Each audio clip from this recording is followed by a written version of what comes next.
我哋有3個學士課程：語言及文化、翻譯科技同幼兒教育，各有特色，各有出路。梗係唔止啦，語言學、文學、哲學同埋文化一次過掌握理論同埋應用。課程唔單止教你點講，仲教你點諗、點理解、點連結世界。我只係讀完第1年，我已經 feel 到表達能力升咗叻，自信大增，連世界觀都即刻闊咗、深咗添啊！語言及文化係培養溝通技巧、同理心同埋批判性思考嘅核心嚟。只有重點提升自己嘅人文素養，先至唔會俾時代同科技取代嘅。兩樣都係。我中學嗰陣係讀理科嘅，但係又對語言有興趣，所以就揀咗科大。入嚟之後先知道，原來我哋要學電腦科學、語音翻譯技術，連 coding 都要識㗎，全部都同語言有關。中英嘅翻譯理論同埋實踐都要學。我哋係全港唯一結合電腦科學訓練嘅翻譯學士課程，文理兼備。如果成績未係好理想，都可以選擇翻譯科技與現代語言高級文憑課程。2年之後成績優異嘅話，學校都會優先考慮取錄，成為學士高年級入學嘅。唔係啊，我哋學嘅係點樣評估同埋提升 AI 翻譯嘅質素，例如 AI 譯出嚟嘅嘢係咪準確，有冇文化偏差，有冇術語錯誤。我哋學識用 CAT 工具輔助翻譯，仲要學管理本地化嘅項目。唔係淨係用嘅，係要學識評估、精進同埋管理 AI 翻譯，你先至係 AI 背後嘅話事人。所以唔怕被 AI 取代，係幫我提升做嘢嘅效率同競爭力。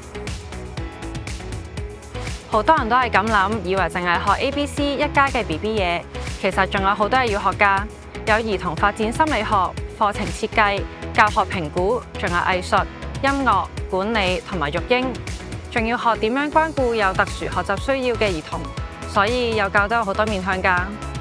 科大幼兒教育課程除咗理論之外，亦都着重實習。我哋啲實習負責老師全部都係幼稚園嘅校長，有多年嘅前線工作經驗。我哋嘅學生仲有機會去其他地方做學術交流。呢幾年除咗去過大灣區，仲去過韓國同維也納添。同樣地，我哋都有高級文憑課程可以銜接返學士課程。無論係傳播、廣告、教育、政府、NGO， 甚至係創新科技行業，都需要精準嘅言語表達同埋敏銳判斷。識得用語言，出路就唔止一條。呢個課程幫我建立咗關鍵嘅能力，令到我喺職場更加具競爭力。未來我計劃一邊投身教育工作，一邊修讀 part time 嘅碩士，因為科大已經幫我打好咗最紮實嘅基礎。翻譯項目、本地化科研、AI 翻譯技術員，甚至係語言科技初創公司都得。我最想做嘅係幫香港嘅中小企建立本地化翻譯系統，令佢哋更有效打入國際市場。除咗做幼稚園老師，仲可以做其他兒童相關嘅工作，例如特殊教育、Playgroup、兒童藝術、體育同埋育嬰員，範疇都好多元化㗎。俾你哋重新認識自己，面向世界嘅地方。科大係最啱我嘅地方。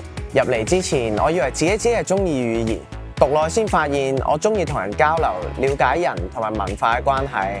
讀完之後，你唔只識翻譯，仲會係一個有技術、有視野嘅人。呢個組合喺職場係好難得㗎。喺呢度讀幼兒教育，了解多咗小朋友，亦都了解多咗自己。希望將來可以將呢啲知識應用培育喺我嘅下一代。